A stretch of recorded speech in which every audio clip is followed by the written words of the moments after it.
الله الرحمن الرحيم أحسنوا أموالكم بالزكاة أحسنوا أموالكم بالزكاة الحمدللہ احسانہ درس حدیث جاری و ساری ہے۔ آج کا ہمارا عنوان ہے مسند الشہاب کی حدیث نمبر 691۔ حضرت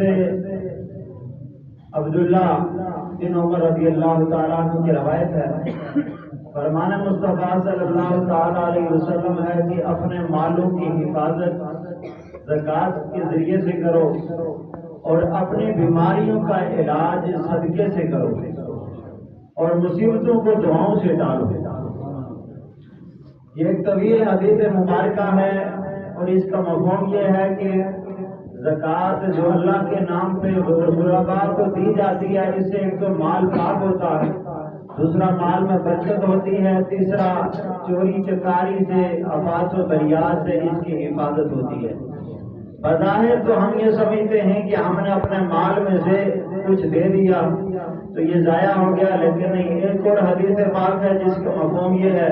میرے آقا علیہ الصلوۃ والسلام نے ارشاد فرمایا کہ سود مال کو گھٹاتا ہے اور صدقہ مال کو بڑھاتا ہے۔ اس کی عام سادہ سی مثال ہے، کھیتی باڑی جب آپ کرتے ہیں نا تو کھیتی باڑی کرتے ہوئے ایک بوڑا آپ اٹھا کے لے جاتے ہیں اناج کا، اور وہ اناج آپ یوں ہاتھوں سے پھینک رہے ہوتے ہیں فصلوں میں، اور دیکھتے ہی دیکھتے تھیلا خالی ہو جاتا ہے۔ آپ تو یہ سمجھتے ہوں گے کہ یہ تو مال سارا ضائع ہو گیا، برباد ہو گیا، یہ ڈبو دیا میں نے، لیکن پھر ایک وقت ایسا آتا ہے کہ وہی جو ایک ایک دانہ آپ نے زمین میں پھینکا تھا تو اللہ تعالیٰ اس کو ایک نہیں سینکڑوں کے حساب سے ہزار دانے بنا کے پھر آپ کے سامنے بھیجتا۔ تو یہ ہے کہ جب اللہ کے نام پہ دیا جاتا ہے نا تو اللہ تعالیٰ شمار میں فراوانی عطا فرماتا ہے، برکت عطا فرماتا ہے، اور اس کی اللہ تعالیٰ حفاظت بھی فرماتا ہے۔ ایک دو اور مثالیں سماعت فرما لیجیے۔ بقرہ عید میں جب آپ جانور حلال جانور قربان کرتے ہیں تو یہ حلال جانور ہزارہ کی تعداد میں جو ذبح ہوتے ہیں، ان کے پالنے میں آپ کو کتنی محنت کرنی پڑی، ان کے اخراجات میں کتنا خرچہ کرنا پڑا، اور اس کے مقابلے میں جو جانور اللہ کی راہ میں قربان نہیں ہوتا، مثلا کتا بلّا ہے، تو آپ دیکھیں کہ دنیا میں آپ کو ہزارہ بکریوں کے ریوڑ نظر آتے ہیں، لیکن دوسری طرف کتا بلّا آپ کو ہزاروں کی تعداد میں نظر نہ آئے گا۔ حالانکہ یہ جو آپ کو ہزاروں کی تعداد میں بکریاں نظر آتی ہیں تو یہ تو ہر سال ذبح بھی ہوتی ہے، ان کے پالنے میں اخراجات اور پیداوار کی طرف آپ دیکھیں تو سال میں بکری زیادہ دے گی، اگر 2 دے گی، 4 دے گی، 6 دے گی، لیکن کتیا 6 مہینے کے بعد 12 بچے بھی دے دیتی ہے۔ ان کی پیداوار میں بھی اضافہ ہے لیکن ان کی نسلیں نظر نہیں آتی۔ اس کی وجہ یہ ہے کہ جو چیز اللہ کی راہ میں قربان ہوتی ہے اللہ اس کی نسل میں بھی برکت فرما دیتا ہے۔ کربلا کے میدان میں 19 اہل بیت تھے، 72 تن تھے، دوسری طرف 40,000 کا لشکر تھا، واپس سلامت وہاں سے کربلا سے اہل بیت میں سے حضرت حسن مصنع اور زین العابدین گئے تھے۔ آج دیکھیے نسل سادات کی جگہ جگہ پورے گھرانے نظر آئیں گے، لیکن کوئی یہ نہیں کہے گا کہ میں یزید کی اولاد سے ہوں، کوئی یہ نہیں کہتا میں شمر کی اولاد سے ہوں، بلکہ ہر کوئی یہ کہتا ہے کہ میں حسینی ہوں۔ تو یہ کیا ہے کہ جو اللہ کی راہ میں قربان ہوئے نا، اللہ نے ان کی نسلوں میں بھی برکت فرما دی ہے۔ اب یہ حدیث پاک اس کا مفہوم حدیث ہی کے ایک واقعے سے آپ کو سمجھانے کی کوشش کروں گا۔ میرے اور آپ کے پیارے آقا صلی اللہ علیہ وسلم مسجد نبوی میں درس دے رہے ہیں، وعظ و نصیحت فرما رہے ہیں، صحابہ کرام تشریف فرما ہیں۔ اتنے میں ایک صحابی حاضر ہوئے اور مجمع میں کھڑے ہو کے عرض کرنے لگے، یا رسول اللہ صلی اللہ علیہ وسلم، آپ کے فلاں صحابی مال تجارت لے کے دوسرے ملک کی طرف جا رہے تھے، راستے میں دریا آیا اور اس دریا میں وہ سارا کا سارا مال ان کا تباہ ہو گیا، ڈوب گیا۔ تو میرے آقا علیہ السلام نے کھڑے کھڑے ارشاد فرمایا کہ شاید اس نے زکوٰۃ ادا نہ کی ہوگی، جس کی وجہ سے اس کا مال محفوظ نہ رہا، کیونکہ میرے آقا نے فرمایا کہ اپنے مالوں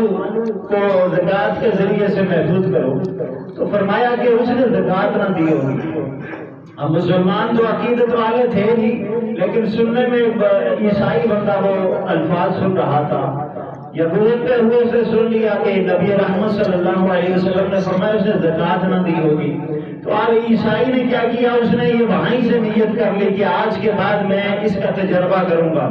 کہ کیا کہ مسلمانوں کے نبی صلی اللہ علیہ وسلم یہ صحیح فرماتے ہیں کہ زکوٰۃ ادا کرنے سے مال محفوظ ہو جاتا ہے۔ تو جب وہ گھر گئے نا تو اس دن سے اس عیسائی نے زکوٰۃ ادا کرنا شروع کر دی۔ کچھ وقت گزرا تو ایک اونٹ مال بردار، انہوں نے ایک قافلہ جانا تھا مکہ سے مدینہ کی طرف، تو اس کے ساتھ روانہ کر دیا کہ جی یہ میرا بھی اونٹ لے جائیے یہ مال کی تجارت کے لیے۔ جب وہ اونٹ اس میں شامل ہو گیا تو کچھ دیر کے بعد اس کو خبر ملی کہ یہ جو قافلہ گیا تھا تو یہ راستے میں سارا کا سارا لٹ گیا۔ اب وہ عیسائی جو تھا بڑا پریشان بھی ہوا اور شکوک و شبہات میں مبتلا ہو گیا کہ مسلمانوں کے نبی نے تو یہ فرمایا تھا کہ جو زکوٰۃ دیتا ہے اس کا مال کبھی ضائع نہیں ہوتا۔ تو اب اس نے سامان باندھنا شروع کر دیا کہ چلے سامان جو ضائع ہونا تھا وہ تو ہو گیا، لیکن میں جاؤں گا مسلمانوں کے نبی کے پاس اور جا کے پوچھوں گا آپ نے تو یہ خطاب فرماتے ہوئے فرمایا تھا کہ جی مال اگر زکوٰۃ ادا کریں تو مال محفوظ رہتا ہے، میرا مال تو تباہ ہو گیا۔ تو یہ میں پوچھوں گا، ابھی تیاری کر ہی رہا تھا کہ ایک اور شخص آ گیا اور اس نے کہا جناب یہ جو قافلہ گیا تھا نا تجارت کے لیے اس میں مال سارا تباہ ہو گیا، لٹ گیا، لیکن آپ کا جو اونٹ ہے نا وہ اسی طرح سلامت ہے۔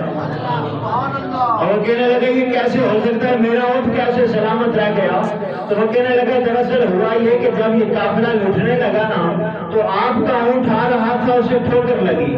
اور اس کی یہ ٹانگ ٹوٹ گئی، لنگڑا ہو گیا اور وہیں گر گیا، اور یہ جو لٹا ہوا جو قافلہ ہے نا، جو قافلہ لٹ گیا، یہ سارے اونٹ آگے آگے تھے، آپ کا اونٹ پیچھے رہ گیا تھا۔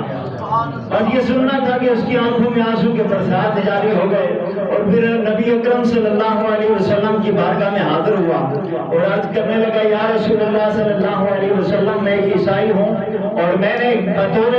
تجربہ آزمانے کے لیے یہ عمل کیا تھا، زکوٰۃ دیتا رہا، تو اس طرح میرا اونٹ محفوظ رہا، مال بھی محفوظ رہا، تو اے کملی والے آقا صلی اللہ علیہ وسلم میں یقین کرتا ہوں کہ آپ کا دین سچا،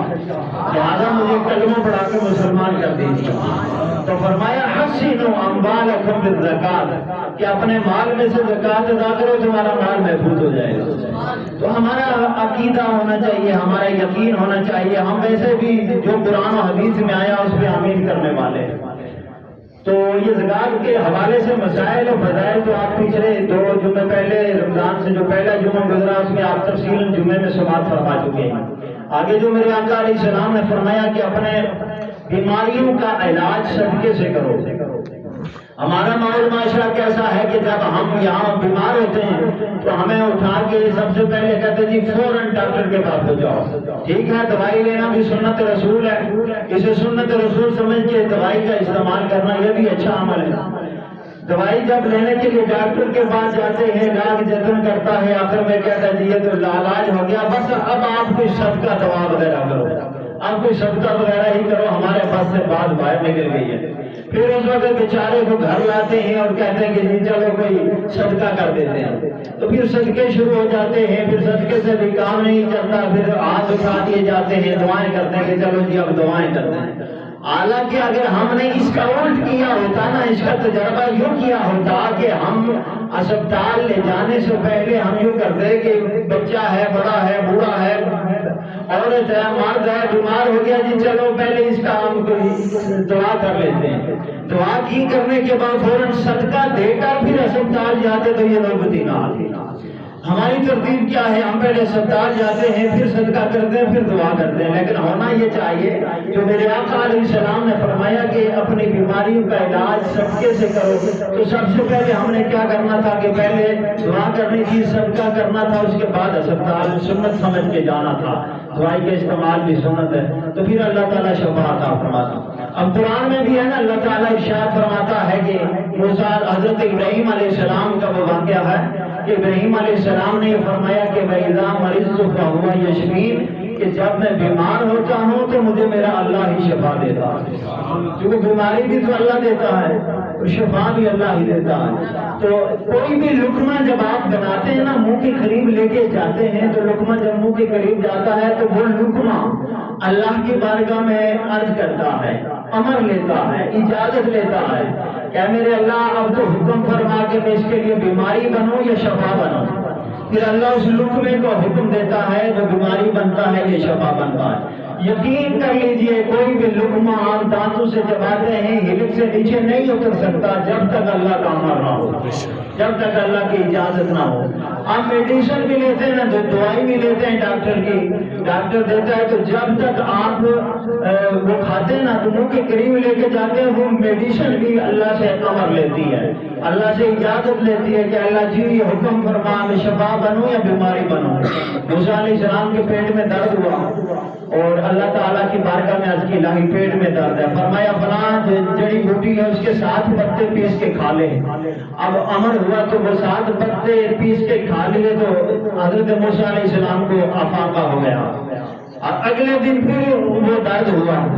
تو ہم گئے، حضرت موسیٰ علیہ السلام وہ جڑی بوٹی کو وہ پتے ساتھ لیے نہ بنا کے کھائے، لیکن کچھ آرام نہ آیا۔ اور پروردگار عالم کی بارگاہ میں عرض کی الہ العالمین یہی تو جڑی بوٹی تھی، تو نے حکم فرمایا تھا 7 پتے پیس کے کھا لے، تو میں نے کل کھایا تھا آرام آ گیا، آج کھایا آرام نہیں آیا۔ حجاب عظمت سے ندا ہوتے ہیں موسیٰ کل جڑی بوٹی کی طرف جانے سے پہلے تو نے مجھ سے رجوع کیا تھا، تو نے مجھ سے رجوع کیا تھا۔ جب تو نے مجھ سے رجوع کیا تو میں نے اس جڑی کو حکم دیا تھا کہ اس کے لیے شفا بن جا۔ تو نے سوچا کہ پہلے سے جڑی بوٹی کے اندر شفا ہے اور آج تو جڑی کی طرف چلا گیا، تو پہلے مجھ سے رجوع کرتا پھر جڑی بوٹی کی طرف جاتا تو میں جڑی کو حکم دیتا کہ اس کے لیے شفا بن جا۔ یہ ہمارے لیے بہت بڑا سبق ہے۔ یہ اس بات کا خلاصہ ہے جو ابھی میں نے عرض کیا کہ جب بھی بیماری آئے تو ہمیں سب سے پہلے اللہ سے رجوع کرنا چاہیے، اور رجوع کر کے پھر اپنے وسائل جو دنیا کے ہمارے اسباب ہیں ان کو آزمانا چاہیے، لیکن سب سے پہلے اللہ سے رجوع کرنا چاہیے۔ صدقہ، میرے آقا علیہ السلام نے فرمایا اپنی بیماریوں کا علاج صدقے سے کرو۔ اس سے مراد یہ ہے کہ جب ہم صدقے پہ اپنا پیسہ خرچ کرتے ہیں نا تو یہ جو اسپتالوں میں ہمارا پیسہ فضول لگتا ہے اس سے ہم بچ جاتے ہیں۔ زکوٰۃ جب ہم ادا کرتے ہیں نا تو پھر جیلوں میں پیسہ ضائع نہیں ہوتا، چوروں چکاروں کے ہاتھوں میں وہ پیسہ نہیں چڑھتا، آفات و بلیات کی طرف نہیں جاتا۔ پھر آگے تیسرا کیا فرمایا میرے آقا علیہ السلام نے کہ جب آفات و بلیات آئے تو دعاؤں سے ان آفات کو ٹالو، کہ جب کوئی بھی آفت آئے تو دعاؤں سے اسے ٹالو۔ کیونکہ وقت پورا ہو چکا ہے، آج کی گفتگو یہیں پہ اختتام پذیر کرتے ہیں۔ جن بھائیوں کو یہ سبق جو میں نے آپ کو بتایا، یہ اگر تحریراً چاہیے تو وہ واٹس ایپ کے ذریعے آپ اپنا نمبر نوٹ کروا دیجیے گا، تو انشاءاللہ واٹس ایپ کے ذریعے گروپ میں وہ